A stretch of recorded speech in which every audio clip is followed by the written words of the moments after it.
السلام عليكم ورحمة الله وبركاته. عاملين ايه؟ يا رب تكونوا بخير وفي صحة وسعادة. ربنا يعيد عليكم الأيام بخير وصيام مقبول إن شاء الله، وربنا يتقبل منكم الصيام والقيام وصالح الأعمال. قولوا آمين. أولا احنا النهاردة يعني أنا عندنا سمي، وهغسل غلة علشان نخبز بيها. يعني احنا بنخلط الخبيز بتاعنا، غلة ودقيق وفينو، دقيق بلدي وفينو على حسب اللي موجود. بس النهاردة انا قررت ان انا اشيل شوية غلة اغسلهم علشان خاطر يعني دقيق الغلة حلو بصراحة. فمبدئيا كده اول حاجة هنعملها نفتح الشكارة الظريفة اللطيفة دي ونشيل منها كمية الغلة اللي احنا هنعملهم. انا هغسلها جردل جردل علشان ايه؟ يعني ما تبقاش تقيلة عليا. خلاص. واجيب عجانة نظيفة كبيرة كده، اعبيها مية، اقلب فيها الغلة دي اللي هي القمح. انا هغسل قمح تمام عشان اعمل منه دقيق قمح. خلاص. صلوا على النبي كده، اللهم صل وسلم وبارك عليه. وتشاركوا معانا، يعني نبقى اخوات كده وحبايب في قلب بعضينا.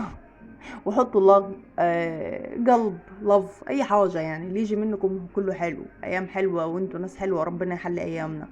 بصوا الغله فيها جش زي ما انتوا شايفين. اول حاجه بحطها في الميه، اطلع شويه الجش دول واصفيها، وهكذا بقى وش واتنين وتلاتة لحد ما الغلة تنضف من الجش اللي فيها ده خالص.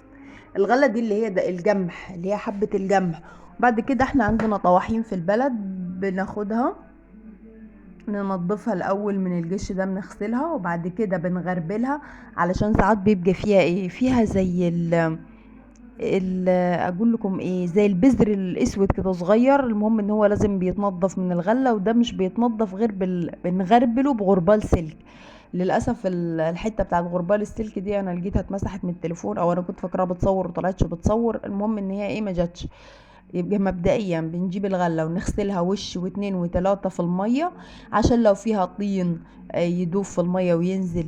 لو فيها جش زي اللي انتوا شايفينه ده يطلع على وش الميه ونكبه. تمام. بتفضل فيها حاجة صغيرة زي البذر كده، ومش كل الغلة، يعني في غلة بتبقى نظيفة ومدروسة درس نظيف مش بيبقى فيها البذر ده. بس بنديها هزتين كده بالغربال السلك عشان تنضف في الاخر.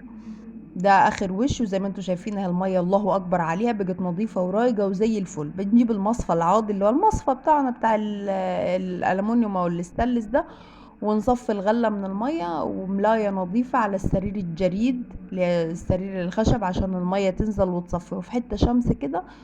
ونفردها ونسويها ونهويها لحد ما تنشف خالص. وبعد كده زي ما قلت لكم نجيب غربال السلك بتاعنا، نديها هزتين كده، ننضفها بغربال السلك ونعبيها في الشكارة ونوديها الطاحون نطحنها. الراجل هيدينا دقيق الغلة لوحده والنخالة بتاعت الغلة لوحدها. تمام. ده يوم كده من ايام البيت هناك عندنا صمي. هبقى اصور لكم فيديوهات تاني من هناك. على فكرة بيتنا صمي، البيت اللي هو من البيوت القديمة العادية بتاعتنا دي. ربنا يصلح حالنا وحالكم وحالنا المسلمين اجمعين يا رب. وما تنسوش تشتركوا عندي في الصفحة وتضغطوا لايك او لاف من عندكم. اشوفكم بخير والسلام عليكم، كل سنة وانتم طيبين.